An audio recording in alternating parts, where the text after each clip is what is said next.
श्री हरिवंश, श्री राधा वल्लभ, श्री हरिवंश। संसार के सभी व्यक्ति अपने आप को बुद्धिमान मानते हैं, तो क्या हम सभी बुद्धिमान हैं?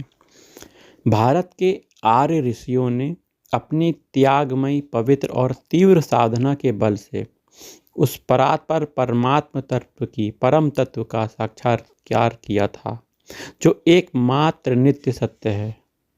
उन्होंने अपने उस दिव्य अनुभव के आधार पर यह निश्चय रूप से जाना था और जानकर इस सिद्धांत की सुप्रतिष्ठा की थी, मानव जीवन का लक्ष्य वही एकमात्र परम तत्व, परम सत्य स्वरूप ब्रह्म या भगवान है।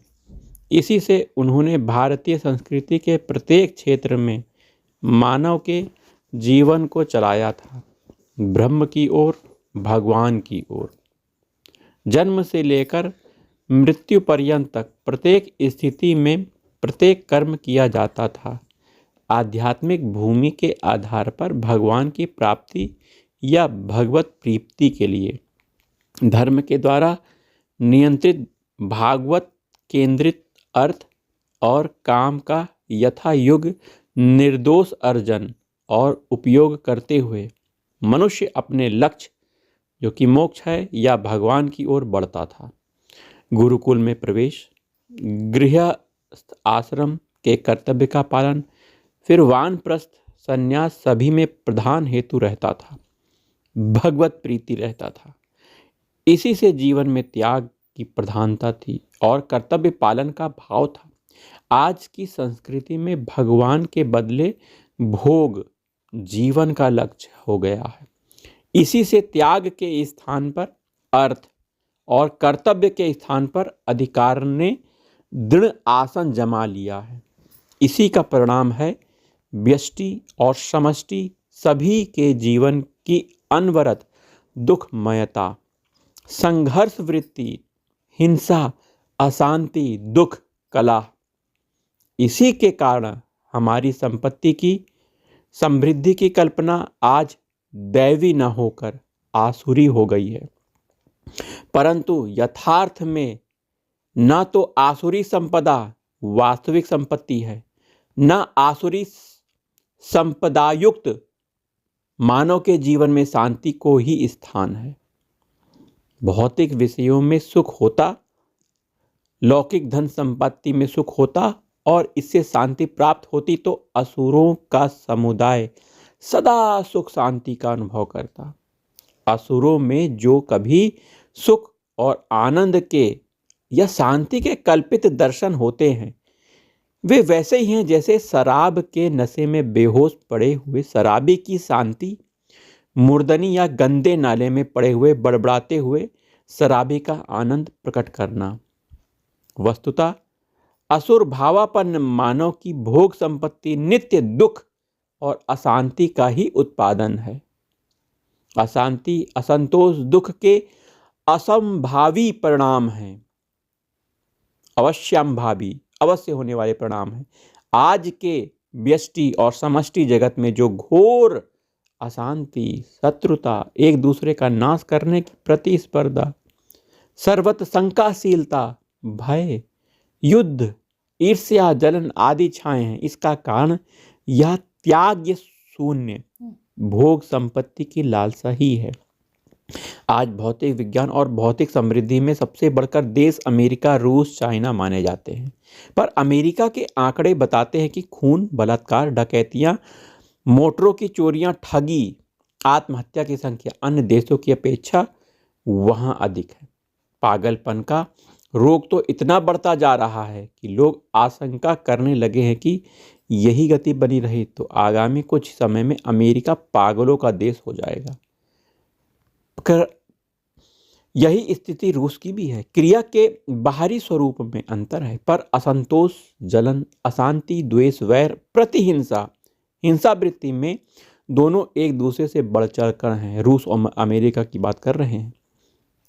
भौतिक विज्ञान चाहे और भी आश्चर्यजनक रूप से प्रगति कर ले, फिजिक्स, पर दुख और अशांति का नाश भागवत केंद्रित आध्यात्मिकता के बिना असंभव है। भगवान की शरण में तो जाना ही पड़ेगा, भजन करना ही पड़ेगा, तभी शांति प्राप्त होगी।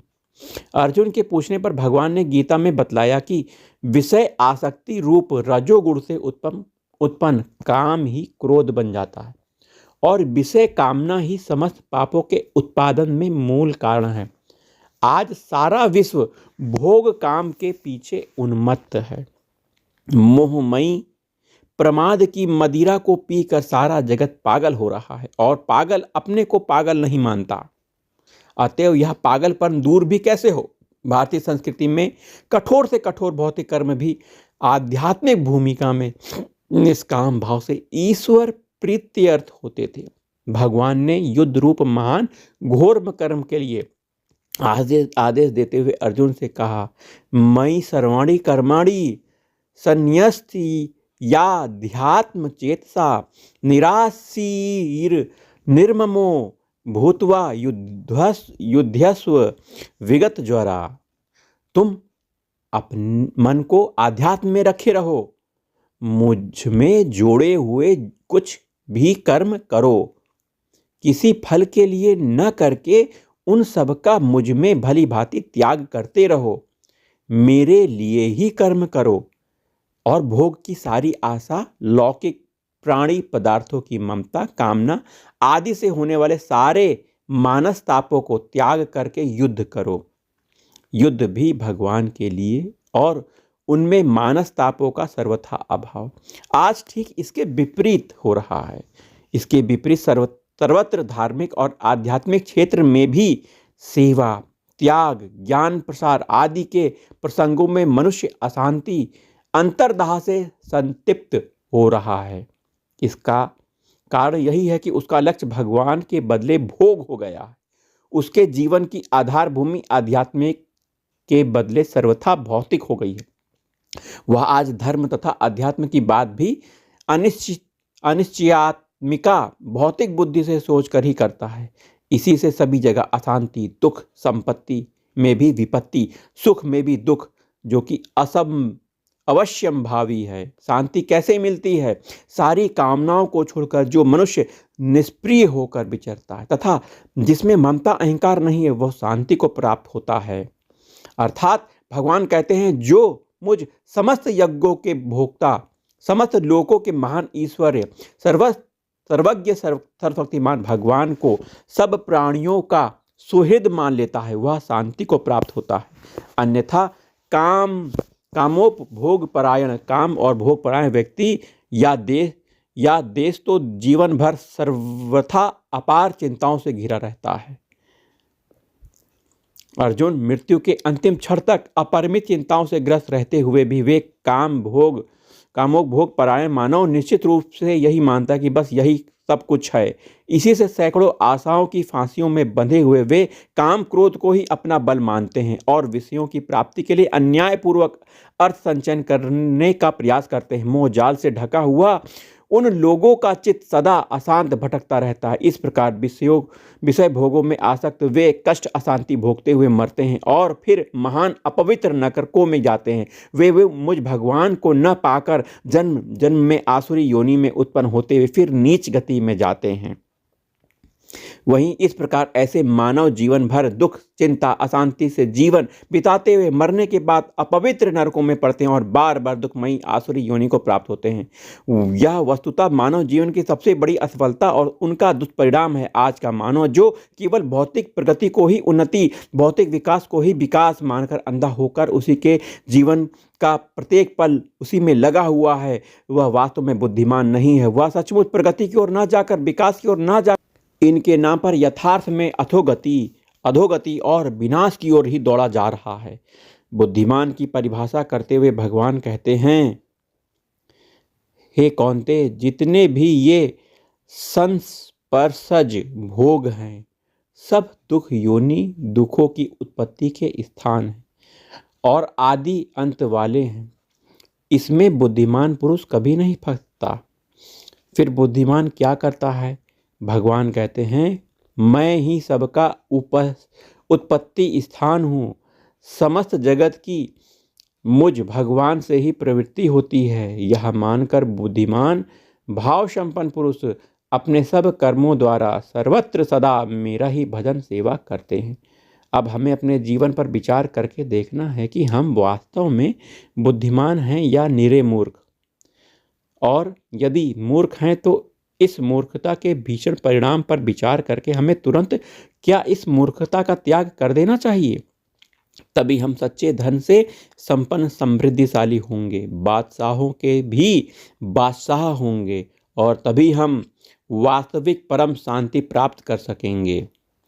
चाह गई चिंता गई मनवा बेपरवाह, जिसको कुछ नहीं चाहिए सो जग शहंशाह, जिसमें भोगा शक्ति नहीं जिसके मन में त्याग, परम शांति को प्राप्त हो वही मनुज बड़ भाग। तो बुद्धिमान वही है जो नित्य भगवान का चिंतन करता है, भगवान का स्मरण करता है, भगवान की दिव्य लीलाओं को सुनता है, भगवान के जीवन चरित्र को गाता है। बुद्धिमान वही है जो सब में भगवान की भावना करके व्यवहार करता है। बुद्धिमान वही है जो भगवान के भक्तों को, संत महात्माओं की सेवा करता है।